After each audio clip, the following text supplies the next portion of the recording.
What is going on, guys? This is Daniel, and the Heat stunned the Lakers in Game 3. And deservedly so, a ton of the attention is going to Jimmy Butler, who had 40 points. But in today's video, I want to focus on the Heat's defense. In Games 1 and 2, the Lakers' offense boasted terrific offensive ratings, and they generally scored at will. But in Game 3, the Heat held the Lakers to a 105 offensive rating, and their defense was much improved. So, let's get to it. First off, after getting torched in their zone defense in Game 2, they primarily played man defense in Game 3, and they did a great job of shrinking the floor. Here, for instance, as LeBron dribbles into a post-up, Butler crowds the paint off of Danny Green. Green turns down the shot, and then the ball goes into Davis in the post, and again we see Butler is shrinking the floor, daring LA to beat them from the outside, and they won't let Davis score inside easily. This had a really big effect, as the Lakers only had 34 points in the paint this game after scoring 56 in Game 2. And we can see here the Heat's priorities. As LeBron drives, 3 defenders will surround him as they rotate over and leave Morris open. And we saw this in pretty much every area of help defense. So here, for example, it's only KCP, but he drives along the baseline, and that triggers a full rotation as Robinson comes from the corner, abandoning Danny Green, who, by the way, needs to start hitting shots. And what made their defense so good this game wasn't just the fact that they were helping in the paint initially, and here we see Herro stunts at LeBron, but also they were helping the helper.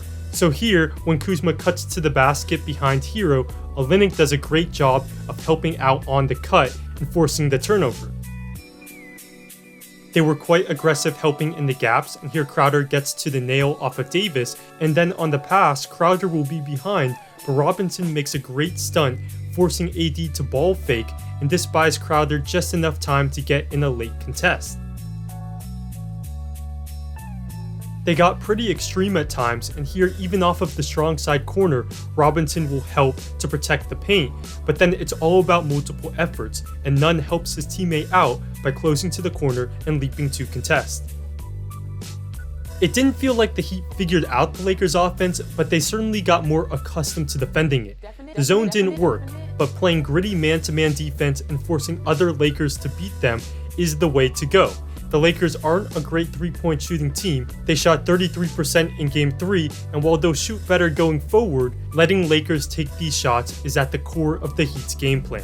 The Heat defenders are helping aggressively off-ball, and it also seems to be a point of emphasis to then close short back to the Lakers players. And here we see a bunch of short closeouts, daring LA to shoot over the top, and this allows the Heat to stay out of rotations. Moving on, and let's talk about the Heat's defensive game plan on Davis, because their defense on him was a big factor in Game 3, and one thing they did well was make it tough for Davis to catch it inside. So here, he's posting up against Crowder, and Crowder is at a size disadvantage, but he fronts Davis, forcing the pass over the top, and it's a turnover. Look how physical Crowder is as he battles, fronts, and fights for position, and this forces Davis to catch it near the three-point line, so then he simply gives it up, and that's a good way to keep it out of Davis's hands. I love this possession right here. So first off, we have a pick and roll with Dwight Howard rolling to the rim, and notice how all 3 Heat weak side defenders get both feet in the paint to help on the roll, and this is a good example of how they wanted to shrink the floor, and also it shows KYP, know your personnel. They're helping off of pretty average shooters, and the KYP is not just about knowing the other team's personnel, but your own personnel as well.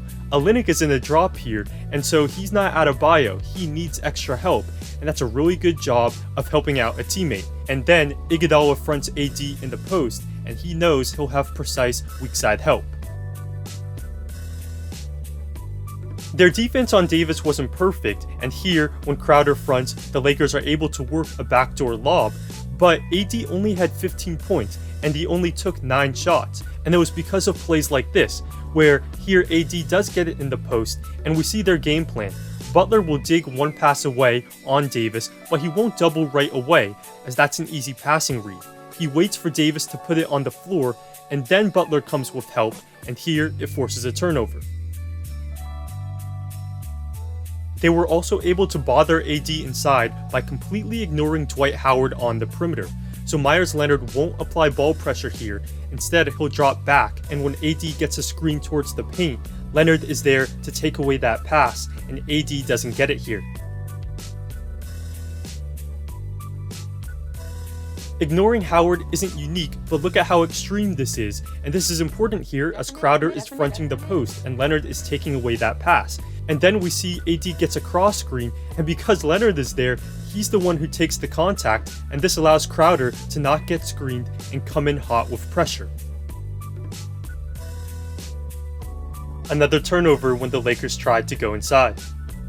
And I just thought their game plan against Davis was spot on. And another example is how they contained the Rondo-Davis pick and roll, which the Lakers have had success with in the playoffs.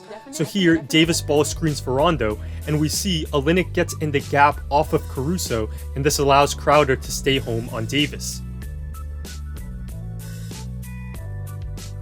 We see this again here. Rondo gets the ball screen, and the primary help is coming from Butler, who's helping in the gap, and here he gets a hand on the ball and causes a turnover. And it became a bit of a chess match, so this is smart from the Lakers. They get into that pick and roll, but this time they open up the gap on the left side, so now Rondo can penetrate and Crowder does have to commit, which opens up Davis on the pop. But the Heat weren't going to get beat by that again, and a minute later we see the Heat had adjusted the matchups. Butler is on Rondo and Iguodala is on Davis, so now the Heat can switch that pick and roll. Nice dump by Olynyk here to make Davis uncomfortable, and then we see the Heat switch that two-man game, and Rondo takes a tough shot. Here we see it one more time. The Heat can switch that pick and roll with Butler and Iguodala as the two primary defenders, and the Heat can live with this fadeaway jumper from the post.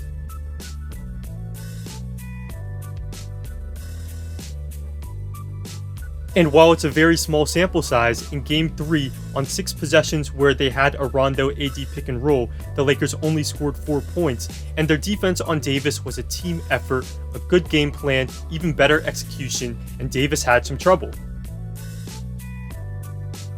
Also, Miami did a much better job on the defensive glass in Game 3, and we can start by looking at the Lakers' offensive rebounding percentage in Game 1, where they retained 28.9% of their own misses, which is good. It's in the 78th percentile for a single game. And in Game 2, the Lakers feasted on offensive rebounds, and if you're the Heat, allowing that high of a percentage of offensive rebounds, you might as well go home. But in Game 3, Miami did a better job. The Lakers still grabbed their fair share of offensive rebounds, but 25.5% is a manageable number. The Heat were much sharper with their box outs, and here they send 2 to box out Davis. Terrific job by Herro here. The shot goes up and he gets a body on Howard, and Howard is called for an offensive foul. And when you're talking about an underdog beating a giant, it's plays like this that make it possible. It also definitely helped Miami to get out of their zone defense, as in Game 2, we saw numerous occasions where there were mismatches on the boards because of the zone. And because they had their guards at the bottom here on the shot, none is asked to box out AD, and that will create problems.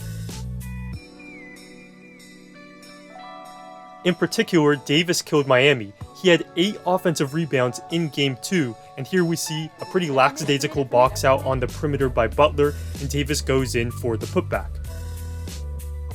In Game 3, only 2 offensive rebounds for AD, and it certainly helped that the Heat went away from their zone defense. And here we see a play where the shot goes up, we get a good box out by Iguodala, plus Herro helps out so it's a double team, and they secure the board. So, in Game 3, the Heat went to man defense and they executed a sound game plan with greater intensity and greater attention to detail. And if they play with that same effort going forward, they'll be in games. But it should be noted that the Lakers were also very sloppy with 19 turnovers. Some forced, but many unforced as well. Add in the fact that LeBron still had success picking on the Heat's weaker defenders, so if you're a Lakers fan, you should only worry so much. But the Heat have made it a series, and I'll be looking forward to Game 4. Thanks for watching.